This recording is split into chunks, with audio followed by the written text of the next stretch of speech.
नमस्कार, आप देख रहे हैं न्यूज 18 का डिजिटल प्लेटफॉर्म और मैं हूं आपके साथ जागृति खंतवाल। कच्चे तेल की कीमतों में लगातार हो रही बढ़ोतरी ने अब सरकार की चिंता भी बढ़ा दी है और यही वजह है कि पेट्रोल, डीजल और एलपीजी रसोई गैस के दाम पर गंभीरता से विचार किया जा रहा है।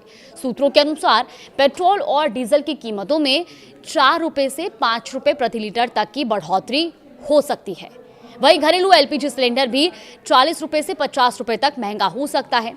अब ये खबर ऐसे समय में आई है जब पहले यानी बीते दिन 1 मई 2026 से कमर्शियल एलपीजी सिलेंडर के दाम में 993 रुपए की बढ़ोतरी पहले ही की जा चुकी है।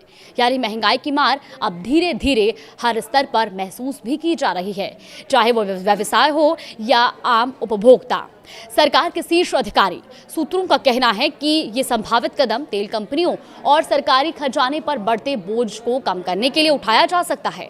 दरअसल ईरान और अमेरिका के बीच बढ़ते तनाव के कारण कच्चे तेल की वैश्विक कीमतें लगातार हाई स्तर पर बनी हुई हैं, यानी कि उच्चतर बनी हुई हैं और गुरुवार को ब्रेंट क्रूड ऑयल की कीमत $126 प्रति बैरल से ऊपर पहुंच गई, जो मार्च 2022 के बाद का सबसे उच्च स्तर है।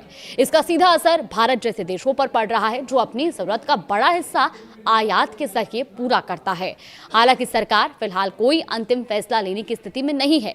पश्चिम एशिया के हालात पर लगातार नजर भी रखी जा रही है और सभी विकल्पों पर विचार भी किया जा रहा है। सूत्रों के मुताबिक आने वाले 5 से 7 दिनों में इस पर कोई निर्णय लिया जा सकता है और ये भी ध्यान देने वाली बात है कि पिछले लगभग 4 वर्षों से देश में पेट्रोल और डीजल की कीमतों में कोई खास बदलाव नहीं हुआ।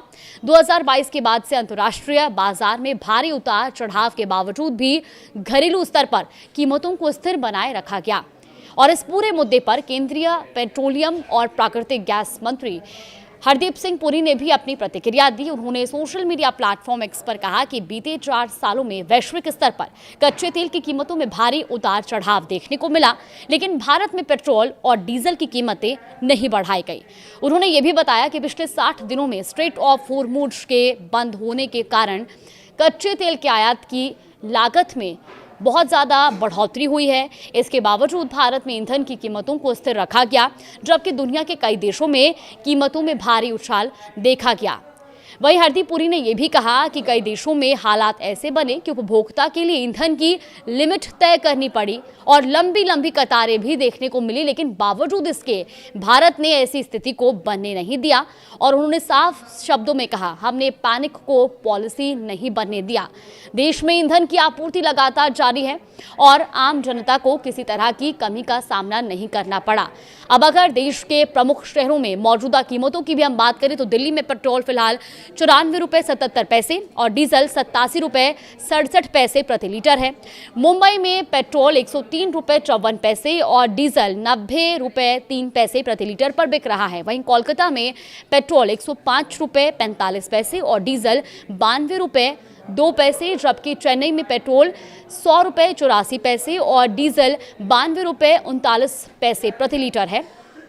नोएडा में पेट्रोल 95 रुपए और डीजल 89 रुपए 76 पैसे प्रति लीटर पर है। तो वहीं रसोई गैस की भी अगर हम कीमतों पर नजर डालें तो आखिरी बार 7 मार्च 2026 को एलपीजी सिलेंडर के दाम बढ़ाए गए थे और फिलहाल दिल्ली में एक सिलेंडर 913 रुपए, मुंबई में 912 रुपए 50 पैसे, चेन्नई में 928 रुपए 50 पैसे और कोलकाता में 939 रुपए में एक सिलेंडर उपलब्ध है।